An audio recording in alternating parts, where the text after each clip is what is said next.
Hi, welcome to the lesson. We are looking at grade 4 math home learning activities, week 2, day 5, and we're looking at the problem Conrad's room. So we have a set of series here where Conrad is cleaning up his room and he has to put different things away, and we're looking for the most efficient strategy for each problem. Then you want to show your work using numbers, labeled sketches, or words. So in each of these, Conrad has a set of things that he has to put away, and he's putting so many things away either on shelves or in drawers or in containers. So it's useful, as always, to model these things, to maybe draw a picture. And so I've gone ahead and taken the first scenario. Conrad's has a bookcase with 7 shelves. He puts 18 books on each shelf. So how many books does Conrad put away? So I've drawn a rectangle and put in the 7 shelves. I know I have 7 shelves up and down in the bookcase, and I have 18 books on each shelf.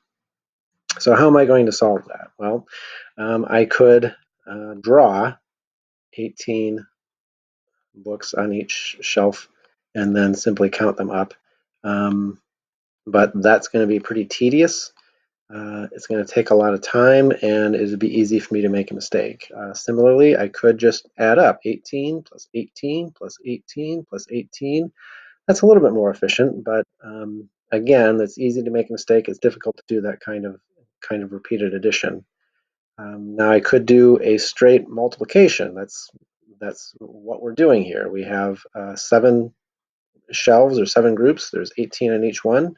7 times 18 is going to give me my answer. But maybe if I'm not all the way comfortable with my math facts, I might want to think about an easier way of doing that, an easier way of thinking about it. And there are a number of different approaches you can take, but I'm going to show you one that came to mind. And I see this number 18. That's pretty close to 20.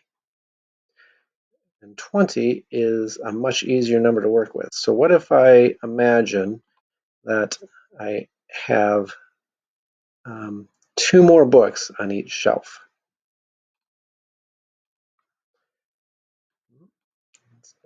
There we go. 2 more books on each shelf. So that's going to give me, instead of 18 books on each shelf, now 18 plus 2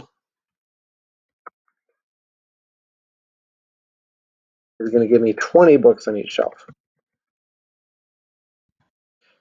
20 is a number that I can work with pretty easily. So 7 times 2 is 14. So 7 times 20 is going to equal 140 books in total. But he doesn't actually have 20 books on each shelf. He only has 18 on each shelf. So I have to take away these 2 extra books that I imagined. Now, if I have 2 books on each shelf, let me make my shelves a little bit clearer. Then this section, this imaginary section, is going to have 2 times 17, which is going to be 14. Or 2 times 7.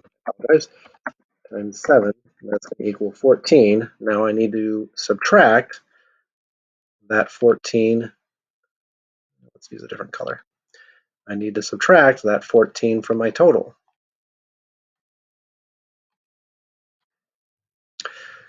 So 140 minus 14. 14 is much less than 100. So I'm going to have more than 100. So I'm really just taking 40 minus 14. And I think I can do that pretty easily. Let's see. 140 minus 10 is going to be 130. And then 130 minus 4 is going to be 126. So Conrad has 120 books, or Conrad put away 120 books. 126 books. So go ahead and take a look at the next two problems on your own, actually take a look at A and see if there's another way that you would do that.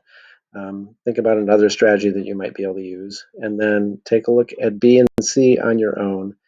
Think of what strategies you can use to model those problems and to think about easy ways of solving the multiplication that you're doing. If you need any more help or if you have any questions, feel free to reach out to me or your homeroom teacher, and I appreciate you coming to the lesson.